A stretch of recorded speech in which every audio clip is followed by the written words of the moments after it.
When Tom Ponton called this summer about this year's Hall of Fame, my first thought was of my high school championship women's half-court basketball team, and finally they would be recognized. No, he said, it was not that. Then I thought maybe the school was thanking me for being the coffee, tea, sugar, milk, cup, milk manager in the faculty room. No, he said, not that either.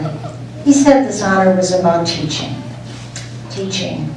Next to my wonderful family, the love of my life. On a hot Friday afternoon in May of 1981, I was in the back parking lot to pick up my oldest two boys.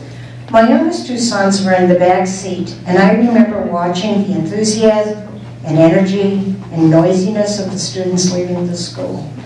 My remark to the boys in the car was, I could never, ever work in such a place with all this craziness.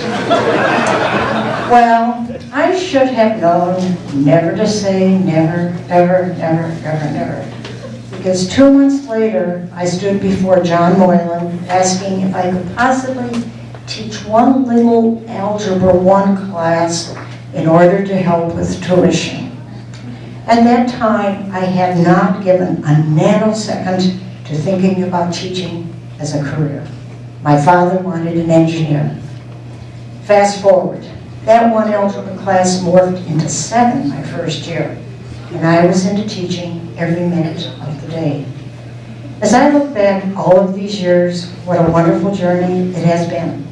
And all that enthusiasm and noise of the students I witnessed in the parking lot is the reason I get up early each and every morning and return to DeMatha. It is difficult to describe to someone who doesn't teach just what magic is created in the classroom. Classes are held in rectangular and sometimes empty, plain, cold spaces.